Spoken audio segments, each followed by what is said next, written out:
लबनान पर इजराइल के हमले मामूल बन गए हैं। ताज़ा हमला जनूबी लबनान के साहिली शहर सुडान में किया गया। ये हमला फ़लस्तीन पनाह गुज़ैन कैंप पर किया गया।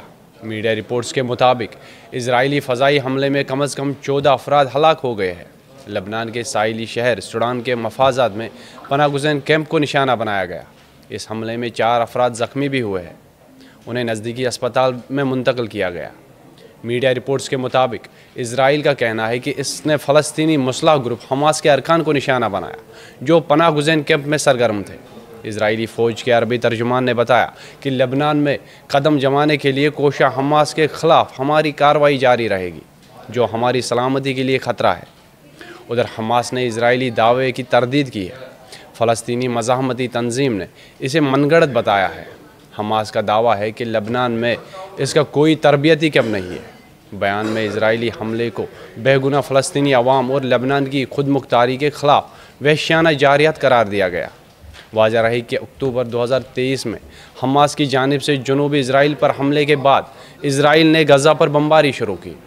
इसके साथ साथ इजराइल ने लबनान में हमास समेत फ़लस्तीनी दड़ों को भी निशाना बनाया। हालांकि गज़ा में जंगबंदी हो गई है, इसके बावजूद इजराइल गज़ा में हमला कर रहा है। इजराइल जंगबंदी के बाद गज़ा और लबनान पर कई हमले कर चुका है। लबनान पर इजराइल के हमले मामूल बन गए हैं। ताज़ा हमला जनूबी लबनान के साहिली शहर सुडान में किया गया। ये हमला फ़लस्तीन पनाह गुज़ैन कैंप पर किया गया। मीडिया रिपोर्ट्स के मुताबिक इजरायली फ़ज़ाई हमले में कम से कम 14 अफराद हलाक हो गए हैं। लबनान के साहिली शहर सुडान के मफाजात में पनाह गुज़ैन कैंप को निशाना बनाया गया। इस हमले में 4 अफराद ज़ख्मी भी हुए हैं। उन्हें नज़दीकी अस्पताल में मुंतकिल किया गया। मीडिया रिपोर्ट्स के मुताबिक इजराइल का कहना है कि इसने फ़लस्तीनी मुस्लिह ग्रुप हमास के अरकान को निशाना बनाया, जो पनाह गुज़ैन कैंप में सरगर्म थे।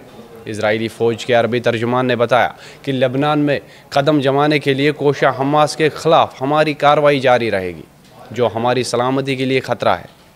उधर हमास ने इजरायली दावे की तरदीद की है। फ़लस्तीनी मज़ाहमती तंजीम ने इसे मनगढ़ंत बताया है। हमास का दावा है कि लबनान में इसका कोई तरबियती कैंप नहीं है।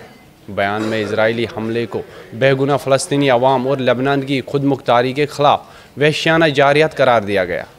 वाज़ह रही कि अक्टूबर 2023 में हमास की जानिब से जनूबी इजराइल पर हमले के बाद इजराइल ने गज़ा पर बमबारी शुरू की। इसके साथ साथ इजराइल ने लबनान में हमास समेत फ़लस्तीनी दड़ों को भी निशाना बनाया। हालांकि गज़ा में जंगबंदी हो गई है, इसके बावजूद इजराइल गज़ा में हमला कर रहा है। इजराइल जंगबंदी के बाद गज़ा और लबनान पर कई हमले कर चुका है।